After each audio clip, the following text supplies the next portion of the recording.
Hi, everybody. This is Silvio Canto in Dallas, Texas on Friday, April the 1st. I think they used to call this April Fool's Day when I was growing up. Maybe they still do the same thing today. But I tell you, there's a lot of foolish things going on in the world. And I'm not sure that it's because of April Fool's Day. But nevertheless, happy April Fool's Day to you. I want to begin with something that happened here in the last 24 hours. The White House, the Biden White House, released a statement saying that I'm going to read this to you. It says that they support early transgender surgeries, hormone treatment, and affirmations are crucial for the health of kids and teens who identify as transgender. If you want to understand why Joe Biden is way down in the polls, primarily with independents, it's because of stuff like this. Remember, he was supposed to be the moderate. He was supposed to be not just the alternative to Donald Trump, but he was supposed to come from the center of the Democrat Party. That's the way they presented him to us during the campaign. But all he's ever done is govern to the left and way to the left. And stuff like this about transgenders is a good example of this. Look, I think people, you can have sympathy and you can, understand the situation of transgenders, but to sit there and give it this much glorification and somehow make transgender seem normal is completely crazy, in my opinion. And especially when you're talking about children, 7, 8-year-old, 9-year-old, 10-year-old children, to somehow be injecting them for the purpose of affirmation or whatever of their transgender status. I think it's completely crazy. But it really shows you the larger campaign that the Democrats are waging in 2022.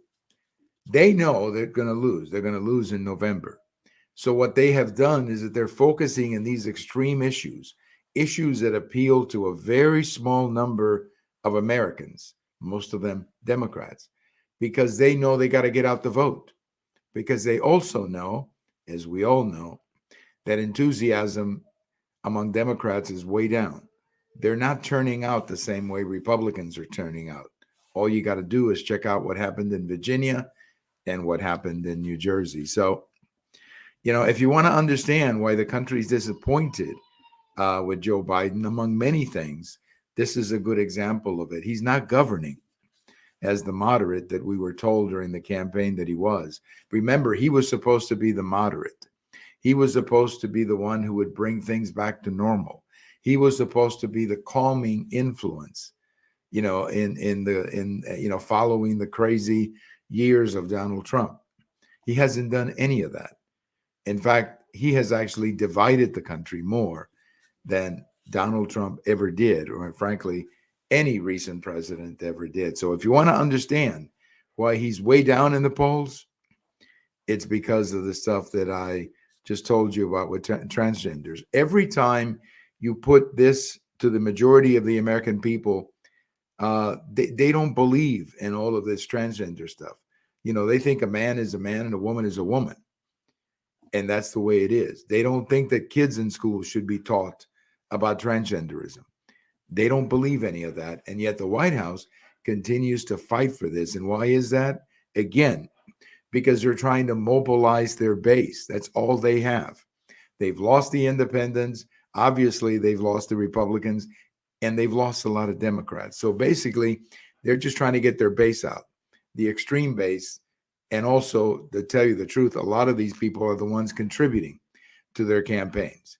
And that's why they also work with them. Well, it's day number 37 of the Ukraine war, Ukraine invasion, whatever you want to call it. Not exactly sure what to report about it. If you hear the arguments or the press coverage, you hear that the Ukraine or the military, the Russian military, is really falling apart, and that's probably true. But they got plenty of tanks and plenty of soldiers that they can send, so it's not over yet. And then on the other hand, of course, you got the poor people of Ukraine who are being devastated by these attacks. But the reality, again, we always come back to the reality, and that is, what can we really do about it? What can the American people really do about it? We're not going to go to war over Ukraine. That's just a fact. We're not going to go to war over Ukraine. And I think as time passes, you're going to see countries like Germany and some of these other countries who've become very dependent on the Soviet Union for energy. I think a lot of those countries are going to continue that dependence. So I feel terrible for the people of Ukraine, but there's frankly not much that we can do. Not much that you can do to help them at this point. Again, we're not going to get involved militarily, not directly, that is. We will probably continue to help them by giving them weapons, and that's okay. That's okay with me. But as far as getting involved or doing anything more, there's not much more that we can do. So this Ukraine war is really going to go on, frankly, as long as Putin wants to fight it. It's about as simple as that. Or maybe if other countries can influence him, maybe China can influence him. I don't know. But the poor people of Ukraine are going to have to suffer this just a little bit longer than they've been suffering it so far. The big story over the next couple of months is going to be the U.S.-Mexico border. I have a post about this over at the American Thinker today, where I argue that this is the next big shoe to drop. And, everybody keeps asking, how much further down can President Biden go on the approval ratings? Right now, he is, depending on which poll you look at, anywhere between 38 and 41. That's a terrible number for an American president. And I think as this crisis on the border unfolds, and it's going to unfold, I think you'll see those numbers drop even more. And you'll see more and more Democrats run away from the Biden administration. What is happening on the border is completely unexplainable. I don't know how anybody can defend what is happening on the U.S.-Mexico border. The Biden administration has decided that they are not going to enforce or protect the border, and the people are pretty angry about that. So expect his approvals to drop even further because of what is happening on the U.S.-Mexico border. Speaking of people bailing out on the Biden administration, it appears that the press secretary, Jan Pansky, is going to be leaving soon. And the rumor is she's going to be going to MSNBC.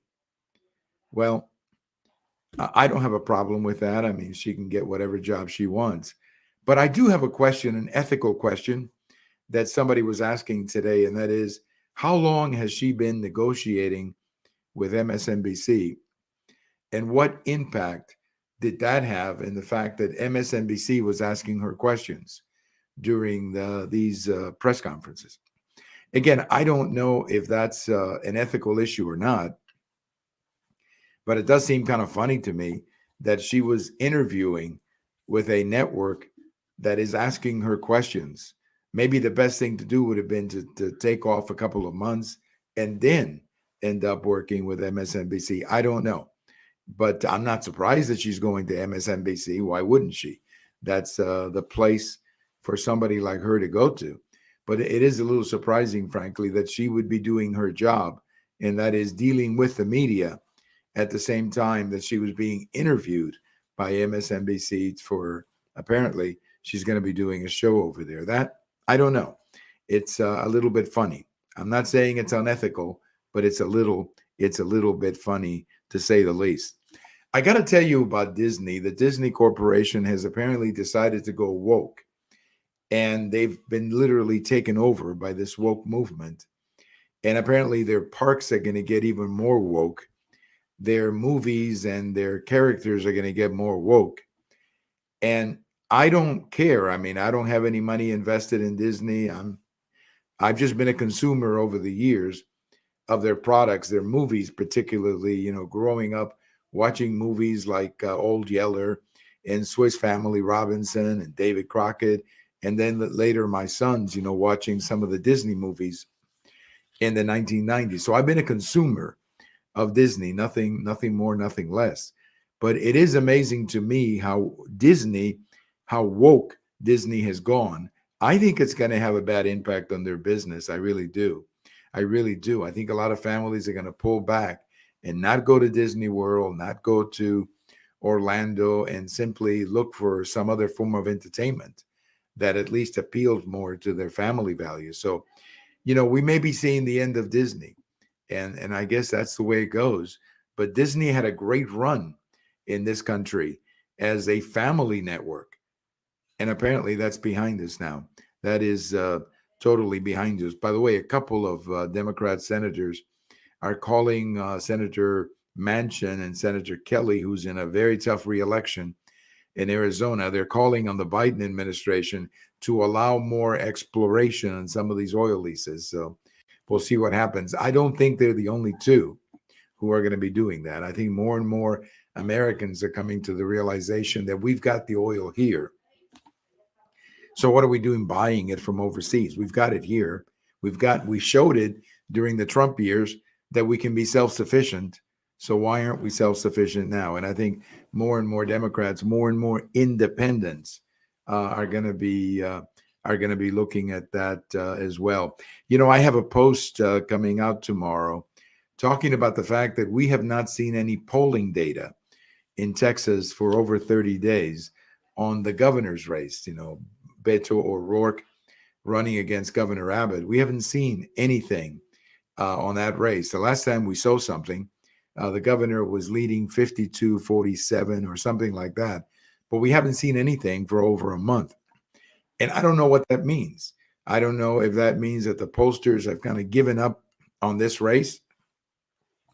Or maybe it doesn't mean anything. Maybe there's going to be a poll coming out soon. But it is interesting to me that we have not seen any polling data on one of the most important governor's races in the country, the governor's race in Texas. At the moment, if you look at the last 10 polls, the governor has a lead of about 9 points. So I think that's probably the way it's all going to come out. I said before that I feel that the governor is going to win 54-45. That's what I think the last results will be. And the polling data, at least at the moment, suggests that the governor is up by about 10 points. So we'll see.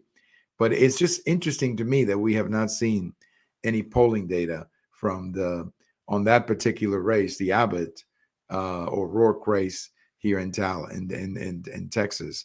Well, one quick note from history. On this day in 1984, Marvin Gaye, the great performer of the 60s and 70s, was killed in apparently some kind of a family problem.